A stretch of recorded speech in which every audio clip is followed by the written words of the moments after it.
With me now to discuss is a research fellow at the Heritage Foundation, Joel Griffith. Welcome back, Joel. Hey, thank you for having me tonight. So it seems like Biden is still trying to play catch up after his devastating comments about fracking and oil during last week's debate. He's now trying to walk back some of those comments, but death by regulation is the same thing in my mind as a straight out ban, since they both have the same end goal. Would you agree? Well, yes, this assault on our oil, our gas sector, is not just a threat to those that work in the industry. And there are millions of jobs that depend directly on natural oil or natural gas and oil. But it's also a threat to the American consumer and businesses. And we have some of the most affordable energy prices in the entire world. And this plan to go ahead and transition us off of fossil fuels onto renewable energy over the next few decades, that is a threat to our way of life. It's a threat to those of us that enjoy being able to cool our homes, heat our homes, travel. And it's a threat to the agricultural sector as well, because so much of our food relies on these energy sources. And Biden isn't exactly forthcoming about what his exact plans and intentions are. So could you kind of lay out for our audience what Biden's energy plan actually is? And does it draw upon the Green New Deal in any way, shape, or form? Oh, this Biden plan does rely extensively on the Green New Deal. And we at the Heritage Foundation have tried to model components of it. When you go ahead and start pricing in, say, a $300 per ton of carbon emissions tax on those carbon emissions, we would find that you do see carbon output diminished by around 60%. It actually crashes our model. It also results in millions of job losses. And here's the clincher here. It would cost the typical American family $165,000 over a 10-year period. And just think about this. We can already see this plan being partially implemented in the state of California, where they're paying twice as much to fill up their vehicles. They're paying 2 to 3 times as much for their electricity. It's having a real impact on middle-class finances. And we've seen parts of this deal implemented in places like Germany, where electricity costs are about twice as high, sometimes more than they are in the United States. And the typical family is $10,000 less in disposable income every year. That's what we have to look forward to here if this plan were to be implemented. What you hear from Democrats all the time is that we have to bite the bullet now because this is an existential threat. However, do you believe that's almost a false dichotomy, that we can have cheap and abundant fossil fuels and we can also have a clean environment as well? Well, we can certainly have a clean environment while utilizing our natural resources. We have actually led the world in reductions in carbon emissions over the last several years, thanks to the abundance of natural gas here, which is a clean burning fuel. Second of all, the economic and the environmental models consistently show that even if we were to go ahead and force American consumers to transition away from natural gas, that this would have an almost non-discernible impact on the actual global temperatures and in the world, the global environmental situation. This would be punishing American taxpayers, businesses, and consumers, while we'd be rewarding a handful of cronyist business interests.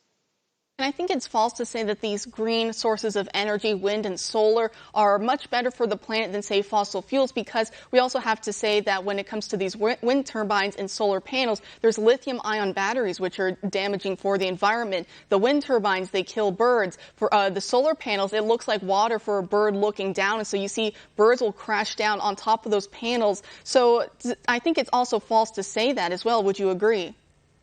Well, there are many negative environmental side effects from some of these sources. You referenced the situation with windmills, but also the components that go into it. I think that scientists, but also policymakers, need to be very upfront with the American people about the possible benefits, but also the costs. And for the typical American consumer, once they realize that they're going to be paying a hefty tax, if you will, to buy beef, to go on vacation, to fly, or to cool their homes, they are not going to want to embrace this forced transition away from the very abundant natural resources that we have in our country. If Biden was able to win the presidency and implement his energy plan as is, would the U.S. be able to maintain its energy independence, or would we start to roll backwards a little bit on that? Well, we have accomplished a lot in this country by finally becoming energy independent the last few years. That's been a direct result of the natural gas fracking boom and the discovery of even more oil reserves in this country. If we go ahead and forcibly suppress that supply, well, that's going to mean higher energy prices. That's the bottom line. Even if we are energy independent and we're getting all of our energy from the wind and from the sun, well, you might be technically energy independent, just as we are now energy independent, but you are going to be spending a lot more money on that energy. And that means you, as just a typical American, as a regular family, you're going to have fewer resources to spend on other items that you want to purchase and other aspects of your lifestyle that you enjoy now.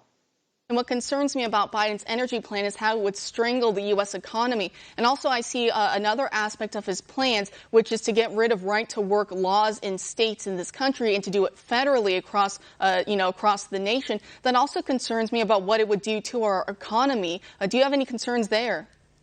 Right to work is a big concern for many Americans. The vast majority of Americans, whether Republican or Democrat, support right to work laws, which in a nutshell means that you as an employee, you do not have to pay that union to represent you, particularly if you don't want to join that union. We've seen approximately half of the United States embrace right to work. We've seen those economies as a whole outperform economies elsewhere. In fact, you've seen states like South Carolina and Tennessee and Georgia really seeing a manufacturing renaissance. In fact, you've seen some factories relocate from states like Washington to the state of South Carolina because you have so much worker freedom. And every state's been able to make that decision on their own based on whether or not their populace wants it.